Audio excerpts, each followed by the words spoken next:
Hello guys, আপনারা সবাই কেমন আছেন? আমি আজকে আবারও চলে আসলাম আমাদের কেন্নাকান্দর জমিতে। তো আমাদের আইল পাড়া এখনো শেষ হয় নাই।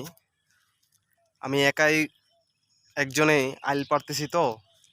তো আপনারা ভাববেন যে এখনো কেন আইল পাড়া হয় না আপনার।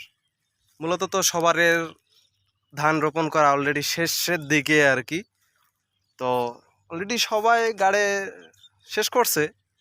তো আমরা এখনো শুরু করি নাই এ কারণে যে আমাদের জমিটা হচ্ছে রাস্তার সাথে। এই জমিটা রাস্তার সাথে, কারণ আমাদের জমির ওপর দিয়ে সব পিছনের জমিগুলার চাষ দেওয়ার জন্য টিলার যায় আর কি।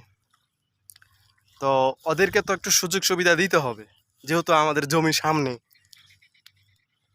তো এই কারণে আমাদের একটু লেট হচ্ছে, কারণ ওদের দিকে যদি একটু না দেখি তাহলে আমরা কিন্তু চাষ দিয়ে ধান রোপণ করে দিতে পারতাম। এখন ওদের দিকে একটু দেখতে হয় দেখে, মূলত যেহেতু আমাদের জমিটা রাস্তার সাথে, আমাদের জমির ওপর দিয়ে হেরো যায় টিলার চাষ দেওয়ার জন্য, এই কারণে আমাদের লেট হয়। তো অলরেডি পিছন সব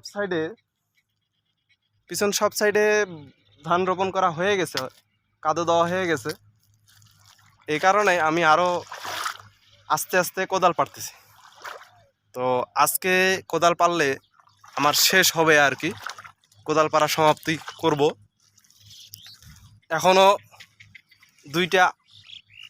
দুইটা আইল বাকি আছে কোদাল পাড়তে। তো আমরা আরও অপেক্ষা করতেছি 2 দিন। একটু আকাশের পানি যদি হয় আমাদের জমিতে, দেখেন পানি শুকাই গেছে, অল্প অল্প করে পানি আছে, মাটি শুকাই গেছে।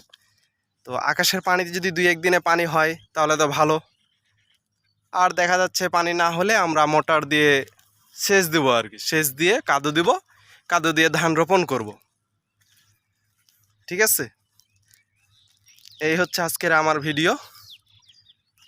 নেক্সট ভিডিও দেখার জন্য আপনারা অপেক্ষায় থাকবেন। ভিডিওটি ভালো লাগলে সবাই শেয়ার, লাইক, কমেন্ট করবেন। হ্যাঁ, সবার দোয়া চাই, সাপোর্ট চাই। আজকের ভিডিও এ পর্যন্তই। সবাই ভালো থাকবেন, সুস্থ থাকবেন। আল্লাহ হাফেজ।